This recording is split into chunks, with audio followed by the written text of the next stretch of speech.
The U.S. military is likely to retain control of a prison in Afghanistan even after it formally hands responsibility to the Afghan government. Military authorities say they are expecting to continue holding Afghan prisoners they deem as security threats in background prison.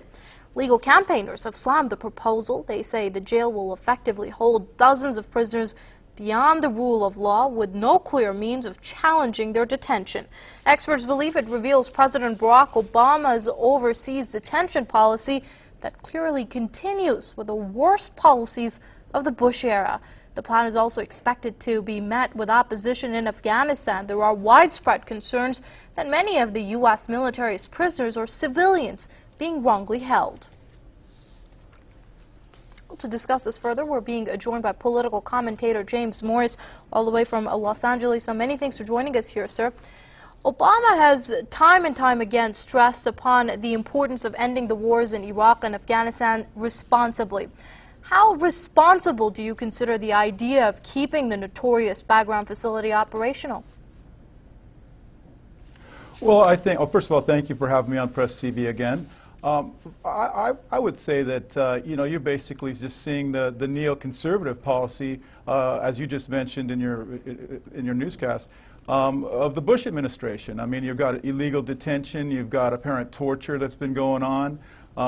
President Obama had said that he was going to close down Guantanamo Bay, and then from pressure, a lot of that coming from the pro-Israel lobby in America that want to see the political prisoners detained as long as possible, especially Khalid Sheikh Mohammed, because they don't want him coming out of Guantanamo Bay because he'll tell you why he plotted the 9/11 attack, U.S. support for Israel.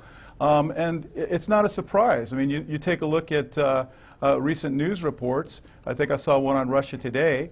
You can go to my America-Hijacked.com blog, and you see neocons like Frederick Kagan advising General Petraeus. And also, we already know about my emails with General Petraeus and the neoconservative Max Boot, who's into the hilt with General Petraeus as well. So it's not a surprise to see this neocon policy from the Bush regime being continued by President Obama. Indeed. Now, also, a viable Afghanistan needs an independent government and its various structures.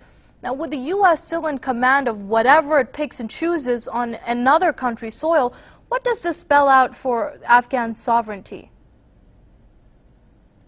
Well, it's come on. I mean, it's with President Karzai, he's about as corrupt as it gets with his brother, who's apparently dealing in the opium trade as well. It's not a sovereign government. It's a puppet state of America, like Iraq is. I mean, who are we trying to fool? The bottom line is, and you know what's so tragic about this is that most Americans don't even have a clue. I mean, I just saw today that ISAF had detained Al Jazeera journalists because Al Jazeera seems to be the only one, along with Press TV, which you're covering from Afghanistan as well. Al Jazeera had reported about Hamid Karzai in with the Kabul Bank and how his brother had basically been funneling millions of dollars out of this Kabul Bank into Dubai. And then Al Jazeera was reporting on that. Not only that, but the fraudulent ballots that were being used in that sham Afghan election. And this is even being reported to the American media. It's just an outrage. I mean, you've got a puppet government. Billions of taxpayer dollars are being spent there as U.S. states go broke. And most Americans don't even know what's going on because the media that goes along with the neocon agenda doesn't report on it. Right now, this also comes as new revelation. Yep, continue, please. Oh, no, just to add, that's the U.S. media. I mean, there is media out there such as Press TV and Al Jazeera English and at times BBC that does report on what's happening in Afghanistan. But for the most part, like I just mentioned with the Kabul bank issue, that bank's about to fall. It pays state workers with the Afghan government.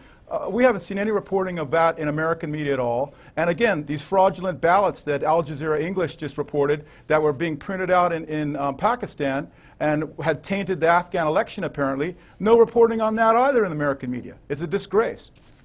Right now, this comes as new revelations are coming to light from Woodward's latest book. Now, it's revealing CIA's Afghan paramilitary force that is conducting various operations, even across the border in Pakistan.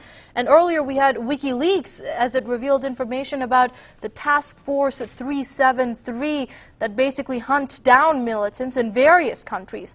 Now, how serious do you consider the threat of new U.S. shadow wars?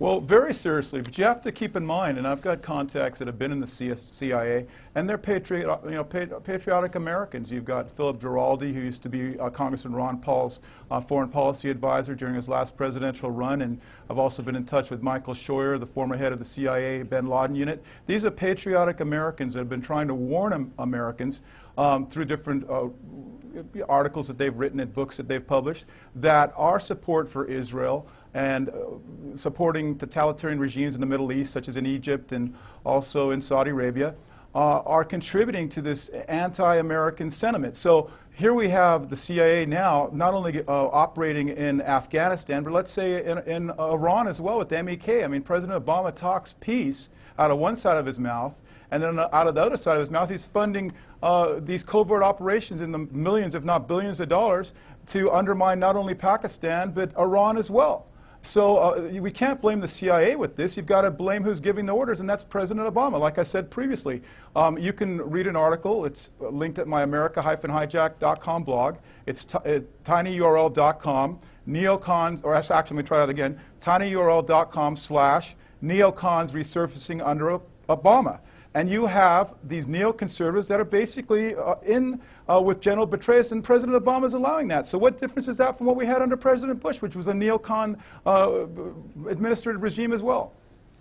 All right, I'm afraid we have run out of time. We're going to have to leave it there. That was political commentator James Morris speaking to us from Los Angeles.